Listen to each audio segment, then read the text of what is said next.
Bien, bonjour à tous et très heureux de vous accueillir pour cette visioconférence consacrée à l'hydrogène et à la ruée vers l'éco-aviation dans le pays de Chaland.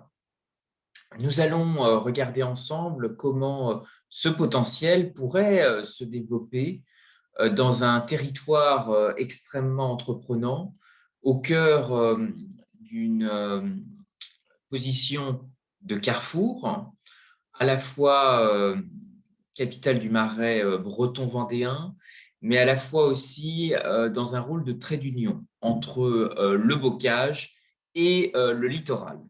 Et donc, ce sont de formidables lianes de coopération qui ont stimulé la créativité, l'imagination de grands voyageurs et en particulier de pionniers de l'aviation qui ont voulu déployer un jumelage des éléments entre ciel et terre, puisque nous allons le découvrir dans le sillage de Jacqueline Auriol, qui était native de Chaland. De grands pionniers de l'aviation pourraient demain s'inscrire et développer l'éco-aviation au féminin. Nous allons découvrir ensemble comment l'économie circulaire, qui est si forte en Vendée, à travers la diversité des filières agroalimentaires, filières industrielles, le nautisme également, parce que les temps pionniers de l'aviation sont nés dans des hangars à bateaux, avec les premiers hydravions en bois et en tissu. Nous allons explorer comment finalement la dimension silencieuse et éternelle de l'hydrogène et l'audace de la conquête du ciel pourrait se développer ensemble. Alors, vous le savez, le pays de Chaland a une très grande figure pionnière de l'aviation qui est Jacqueline Auriol, qui était la belle-fille du président Auriol sous la 4e République, qui a été une grande aventurière, qui a traversé de nombreuses épreuves durant toute sa vie, mais sa détermination, son opiniâtreté, sa ténacité, sa force lui ont permis de sauter les obstacles et de faire une formidable percée dans le domaine de l'aviation. Pour relier la France, relier la Vendée avec le monde, relier les continents. Ici, une très belle photo de Côte d'Ivoire, puisqu'en 1966, Jacqueline Auriol battra un nouveau record entre la France et le sol ivoirien, et une grande réception lui sera réservée avec la participation du président ivoirien Félix Houphouët-Boigny. Alors, Jacqueline Auriol a été effectivement cette femme à réaction. Comment peut-elle aussi inspirer demain une nouvelle dynamique d'économie circulaire, une nouvelle, un nouveau souffle pour développer l'éco-aviation, la ruée également vers l'hydrogène et les énergies du futur. Alors, dans le contexte effectivement des 30 Glorieuses, cette question d'énergie propre se posait assez peu en matière de transport aérien. Mais aujourd'hui, la Vendée est inventive, la Vendée déploie un plan hydrogène extrêmement ambitieux et c'est peut-être un nouveau défi qui pourrait justement positionner le territoire à travers ses grandes réussites dans le nautisme du futur pour imaginer demain l'aviation du futur. Vous savez que ici, vous avez le prototype, la découverte d'un aviateur, Félix du Temple, qui, du côté de Cherbourg, avec son frère Louis en 1857, va faire décoller le premier avion motorisé à échelle réduite. Et ce mouvement va effectivement être à la fois inspiré par un mouvement de textile et aussi mouvement d'horlogerie, comme vous pouvez l'imaginer à travers le premier modèle que vous avez à droite de l'écran.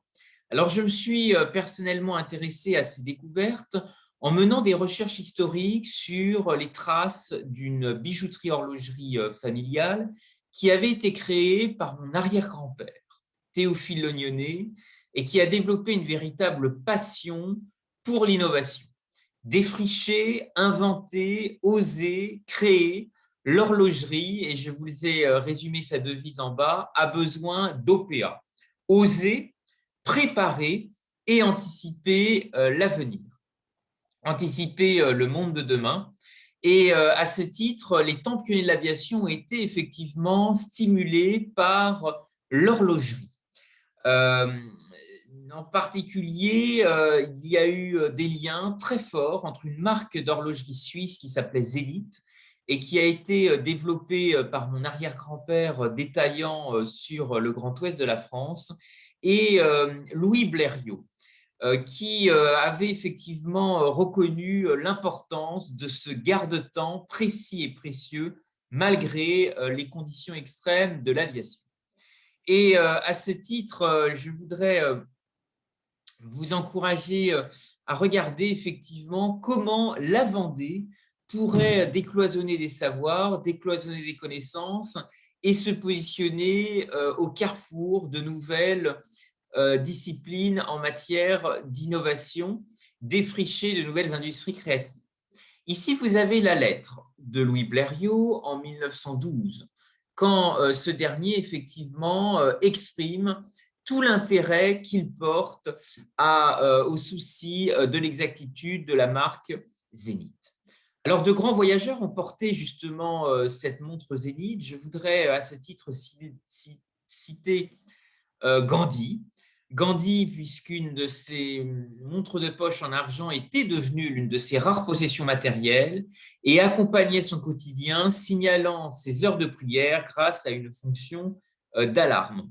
Et à son plus grand regret, cette montre lui aurait été volée lors d'un voyage en train en Inde. Mais malheureusement, le voleur, rempli de culpabilité et de remords, lui aurait rendu 6 mois plus tard en lui demandant pardon. Cette anecdote a été partagée par Gandhi dans son journal que vous pouvez également retrouver.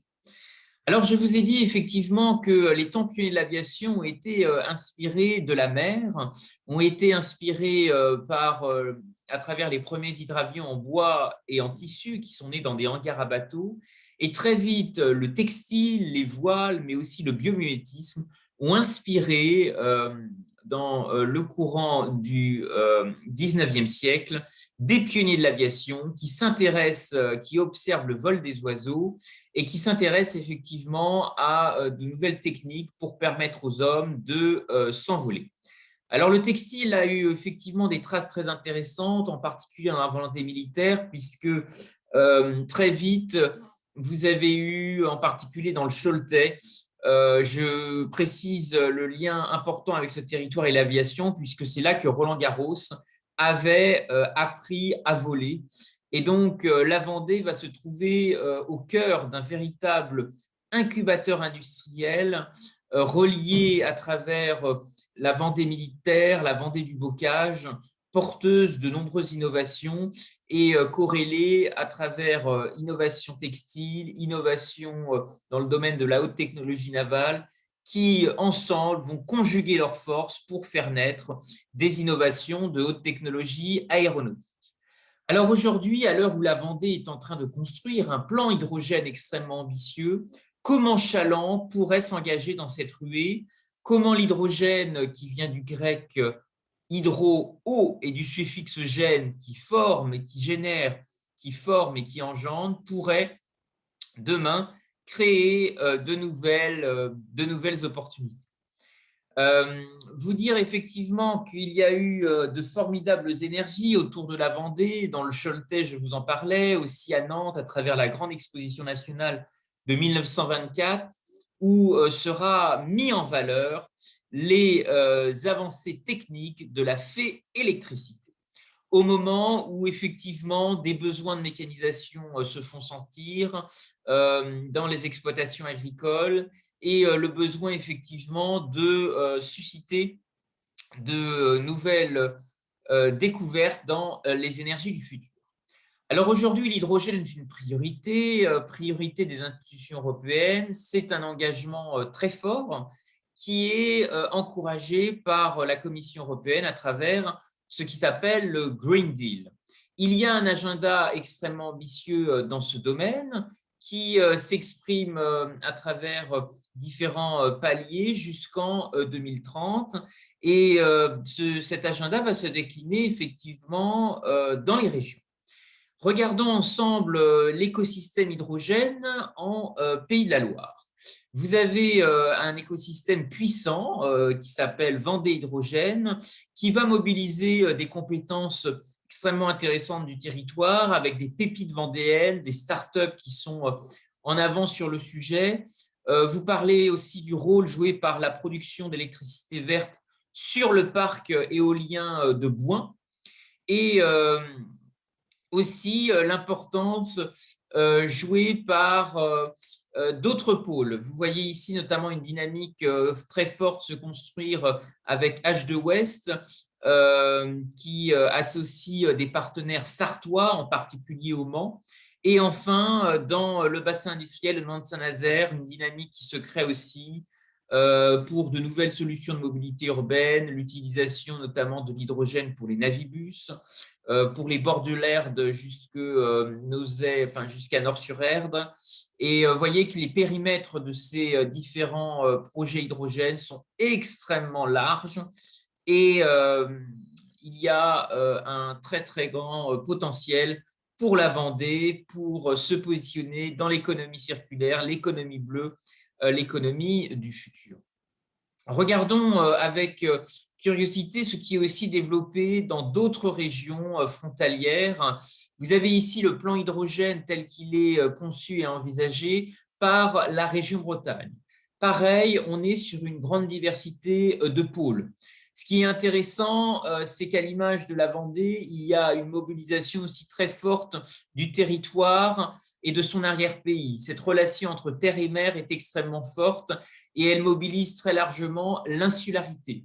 Vous avez un pôle de stockage H2 qui se développe du côté de Molène, dans le Finistère. Vous voyez que toutes les îles du Ponant sont aussi très largement mobilisées et certainement que les îles de Vendée pourraient à leur tour être des laboratoires très forts.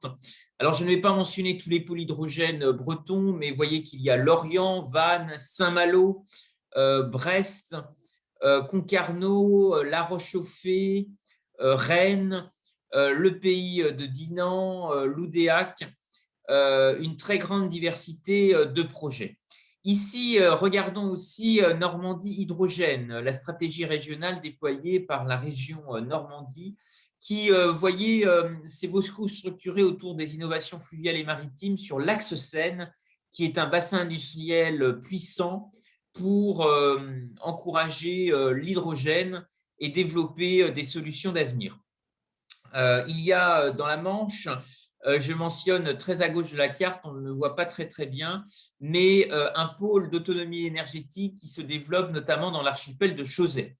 Toujours pour vous rappeler l'importance aussi des îles, du lien que le marais breton-vendéen pourrait avoir avec d'autres écosystèmes insulaires.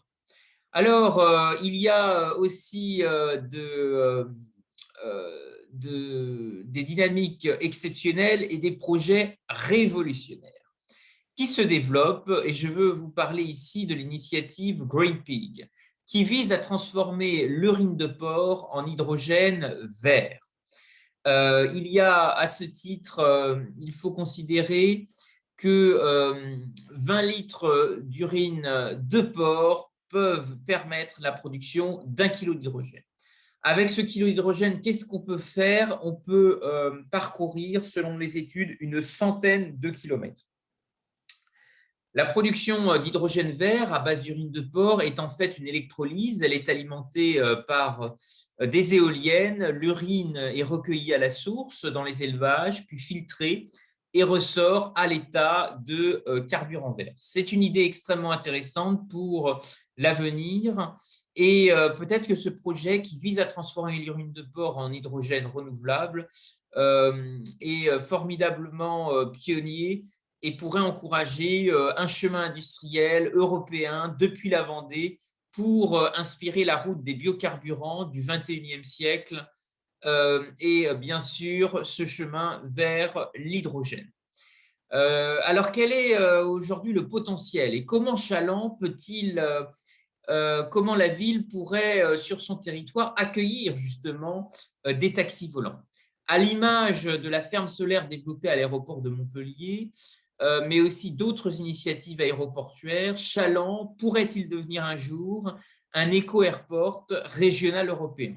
C'est un débat que je vous propose d'avoir ensemble autour peut-être de trois questions majeures et d'autres éléments d'ouverture que nous aurons au débat.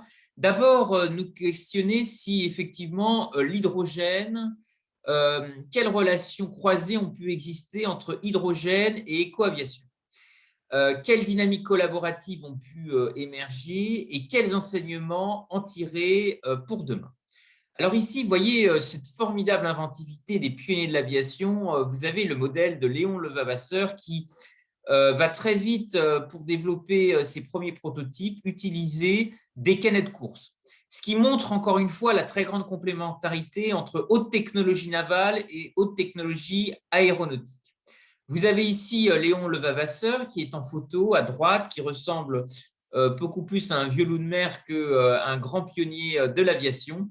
Et son premier modèle, prototype, prendra le nom d'Antoinette, prénom la fille de l'investisseur. Alors, je vous parlais de Félix Dutemple. Effectivement, il y a eu aussi beaucoup d'innovations transmanche et les pionniers de l'aviation, Félix Amiot, par exemple, ont beaucoup œuvré à faire progresser l'aéronautique. Certains sont tombés dans l'oubli, mais voyez qu'il y a eu une extraordinaire inspiration suscitée par des bateaux. La possibilité d'atterrir sur des plans d'eau, effectivement, intéressait ces pionniers de l'aviation.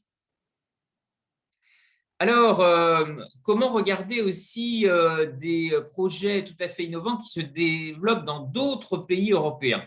Ici, vous avez notamment l'exemple d'un vertiport mis en place en Italie et qui est développé par une firme italienne en partenariat avec un constructeur chinois qui s'appelle Ewang 184 et qui a développé un taxi autonome révolutionnaire avec un partenariat déployé en France avec la ville de Lyon. Et finalement, Ewang et cette agence italienne de design qui est portée par un grand architecte ont imaginé ensemble la structure d'un vertiport. Vous voyez cette tour ici qui épouse la forme d'un arbre. Cet arbre, c'est le baobab. Toujours ce clin d'œil quand nous regardions les photos de Jacqueline Auriol en Afrique, cette capacité à relier les continents, à imaginer de nouvelles mobilités du futur. C'est un défi extrêmement fort pour imaginer le transport aérien écologique de demain. Il y a à ce titre un ancrage régional très fort de pionniers de l'aviation dans le Grand Ouest. Vous dire effectivement l'importance jouée par de grandes figures, de grands personnages, c'est Roland Garros, c'est Antoine de Saint-Exupéry qui a passé son enfance au Mans, Charles de Lambert qui fut le premier à survoler la Tour Eiffel en avion. Il y a bien sûr Roland Garros qui a passé son brevet de pilote le 19 juillet 1910 à l'aérodrome de Cholet. Et je vous parlais déjà de Félix Dutemple et de Léon Levavasseur, mais regardons aussi d'autres grands personnages. Marcel Brault, fondateur de Manitou à Ancenis, celui qui manie tout sur les chariots élévateurs. Alors, de grands capitaines d'industrie, vous savez que la Vendée a beaucoup aussi de sous-traitants, avec notamment Airbus. Vous dire que Guillaume Faury est un homme du Grand Ouest, il est de Cherbourg, et effectivement, peut-être que la dynamique d'innovation vendéenne pourrait aussi intéresser des grands acteurs, mobiliser des filières du nautisme, les rapprocher avec la capacité de développer des technologies dans l'aéronautique. C'est un défi auquel effectivement la Vendée peut jouer un rôle. Je voudrais rappeler aussi des événements parfois méconnus, en particulier le Noël de la fabrique de parachutes, qui est une belle histoire choltaise. Vous savez que dans les années 1938-1939, la société Laviorex Dreyfus va recruter des femmes dans une manufacture qui fabrique des parachutes.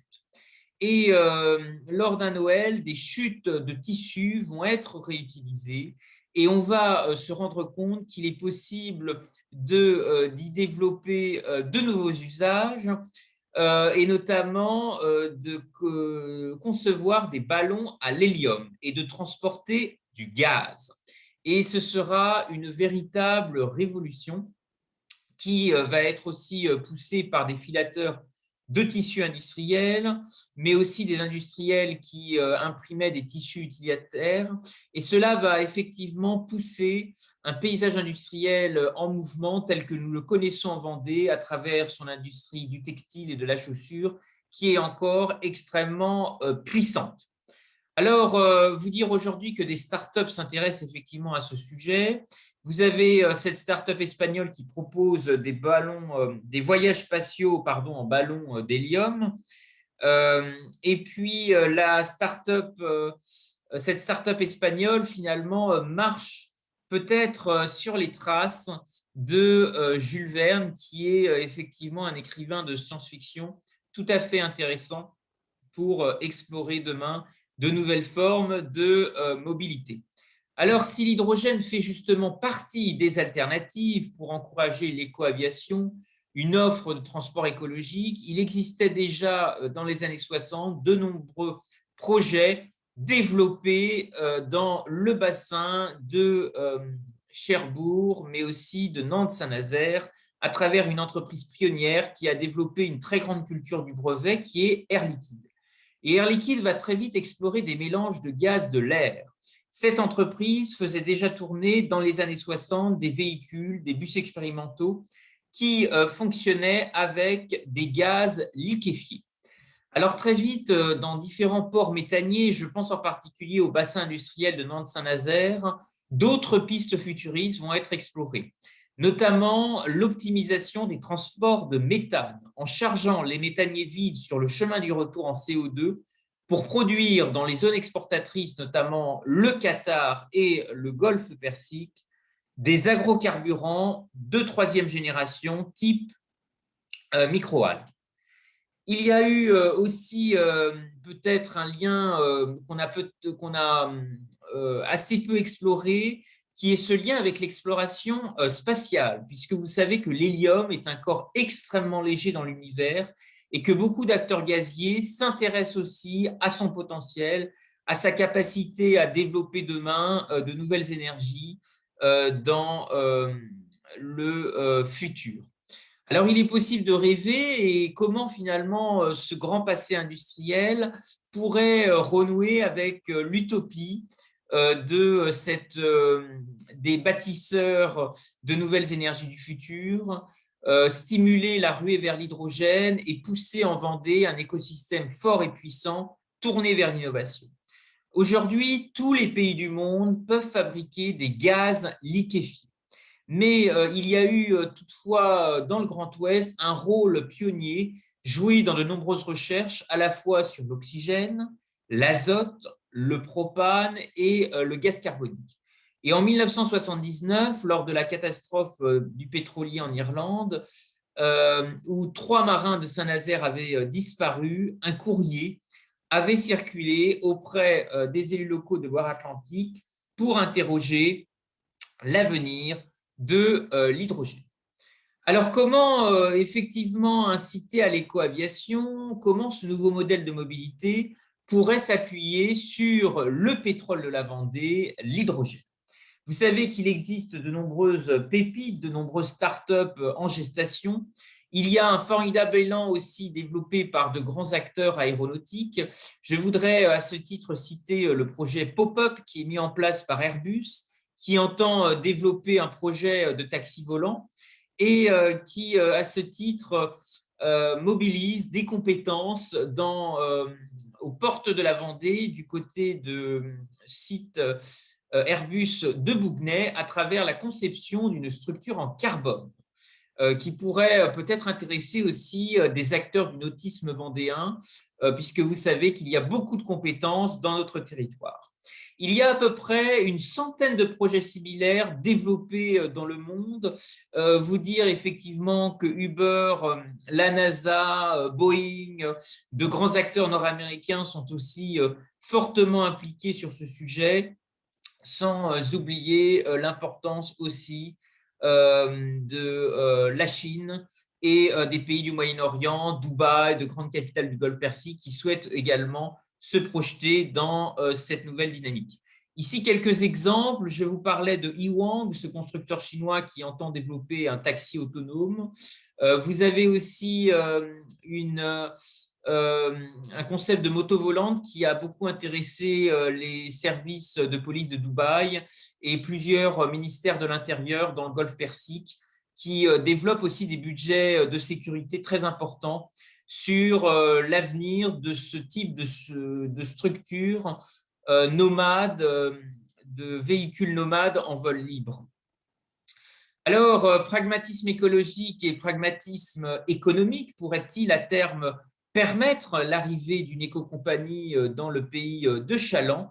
C'est l'un des défis que je vous propose de regarder ensemble, à la fois parce qu'un projet extrêmement ambitieux a été mis au point avec une équipe de jeunes chercheurs nord-américains en recherche de partenaires désireux d'identifier des transferts de technologies, à l'écoute de briques, de capacités de co-construction de briques technologiques avec des acteurs vendéens et souhaitons qu'à l'issue de la Covid-19, finalement, une nouvelle fenêtre d'opportunités rare mais étroite permette de développer de nouvelles mobilités. C'est l'un des enjeux forts pour l'éco-aviation au féminin, à travers, incarné peut-être par la saga de Jacqueline Auriol. Eh bien, il y a à ce titre un enjeu collaboratif extrêmement fort pour le territoire qui est de décloisonner l'innovation. D'où l'intérêt de regarder ensemble le projet développé par ce jeune chercheur nord-américain qui a souhaité mettre à disposition sa présentation ici et son projet qui s'appelle FlyUp, qui vise à développer une structure, un véhicule nomade en vol libre, d'abord sous la forme d'un vélo volant et ensuite sous la forme d'un taxi volant. Et il recherche actuellement des investisseurs. Il souhaiterait attirer l'attention de business angels vendéens.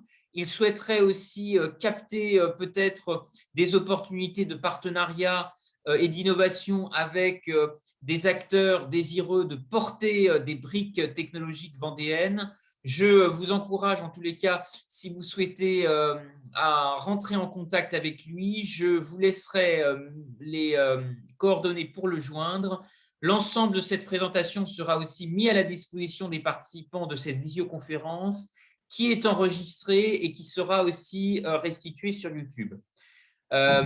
Merci en tous les cas pour l'intérêt que vous pourriez avoir par rapport à ce projet. Alors, dans quel contexte peuvent prendre vie des taxis volants? Quelle a été la tentative quelles tentatives antérieures ont aussi permis peut-être de libéraliser l'offre de transport à la demande? Eh bien, il y a eu effectivement beaucoup de volonté de mettre en place de nouvelles innovations. D'abord, il y a eu le rapport de la commission Attali. 300 décisions pour changer la France que vous pouvez retrouver, qui date de 2007 et qui était véritablement désireuse de supprimer les rentes, réduire les privilèges et favoriser les mobilités. Parmi les préconisations de ce rapport, il y aura une volonté très forte de libéraliser l'offre de transport à la demande. Et donc, ce rapport Attali avait jeté justement un pavé dans la mare avec la volonté de supprimer le numerus clausus des taxis et de promouvoir de nouvelles formes ouvertes d'innovation qui pourraient justement demain totalement révolutionner notre rapport avec le ciel. Le rapport Attali était extrêmement ambitieux. Il était aussi très conscient des enjeux de croissance en fait économique pour le pays à travers l'importance de la mobilité sociale, la mobilité économique, la mobilité professionnelle et géographique, qui sont quatre composante extrêmement forte pour libérer les talents, faire circuler les idées. Du coup, à un niveau européen, il y a eu aussi la directive service qui a été aussi engagée pour libéraliser l'offre de transport à la demande, malheureusement imparfaite parce que toute la transposition qui devait en être faite au niveau des gouvernements nationaux n'a pas été jusqu'au bout du processus. Mais en tous les cas, c'est un socle programmatique et juridique qui apporte justement des éléments, que ce soit le rapport Attali comme la directive service, un nouvel enjeu qui puisse justement promouvoir beaucoup plus de collaboration et développer demain de nouvelles dynamiques. Vous dire aussi que beaucoup d'appels à idées émergent dans de grandes agglomérations. Des collectivités s'intéressent au réenchantement des espaces de stationnement. Il y a eu plusieurs appels à idées développés à Nantes autour de projets immobiliers de tours de grande hauteur. Et Media for Equity est à ce titre un élément extrêmement intéressant qui pousse en tous les cas une voie alternative pour le financement des startups et des associations. Vous savez que le modèle Media for Equity est en fait une dynamique qui vise à développer des espaces publicitaires à destination de startups et de porteurs de projets innovants en échange de participation. Et cette dynamique est effectivement intéressante parce que il y a à ce titre beaucoup de projets qui ont certainement besoin des acteurs de la mobilité urbaine. Aujourd'hui, le Media for Equity est beaucoup poussé par des acteurs comme JC2Co. Il y a à ce titre beaucoup de liens qui pourraient se développer dans les aéroports. JC2Co gère de nombreux panneaux publicitaires et qui pourraient à ce titre être véritablement porteurs de dynamiques collaboratives, qui pourraient déployer aussi beaucoup de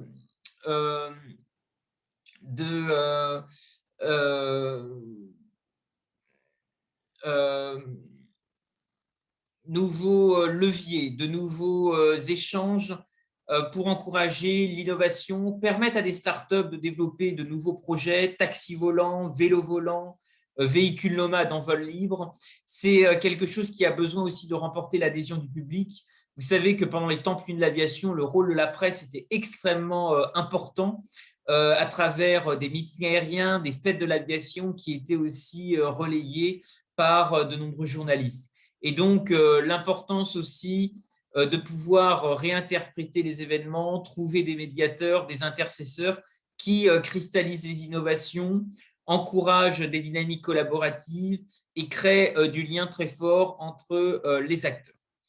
Ce débat, effectivement, que nous avons aujourd'hui sur l'hydrogène et la ruée vers l'éco-aviation ne peut véritablement se détourner sans réfléchir à la place que occupera demain les financements innovants.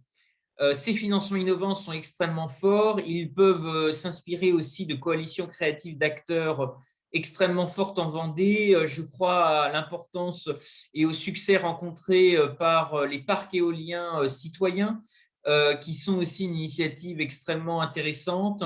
Vous savez que l'éolien progresse extrêmement fortement en Vendée et qu'il existe à ce titre une source d'inspiration extrêmement forte pour la transition énergétique, pour mobiliser des investisseurs locaux, pour intéresser effectivement des acteurs, le tissu créatif des PME, des capitaines d'industrie qui pourraient être désireux de s'armer ensemble, de former de nouvelles coalitions créatives.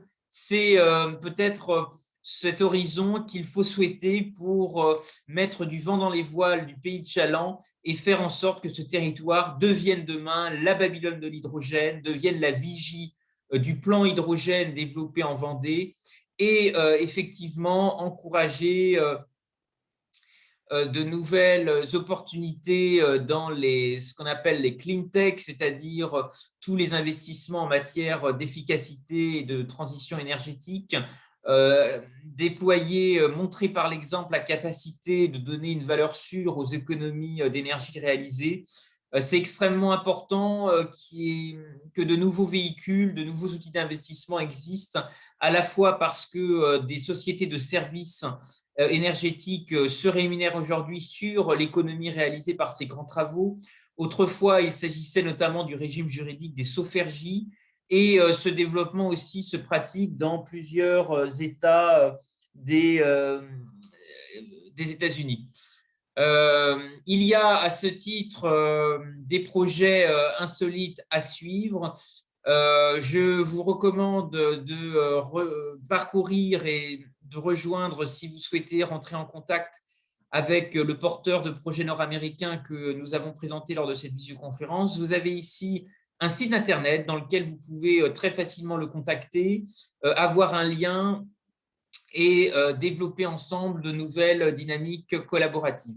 C'est un élément extrêmement fort qui est aussi porteur de nouvelles dynamiques, et je vous invite en tous les cas à développer de nouveaux élans ensemble sur ce sujet.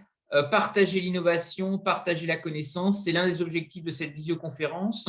Celle-ci est enregistrée et elle sera restituée sur YouTube. Mais je vous propose maintenant d'ouvrir les échanges avec vous tous. Et si vous avez des questions ou si vous souhaitez réagir, je me tiens à votre disposition afin de répondre à l'ensemble de vos questions. Merci à tous et un grand merci pour votre attention.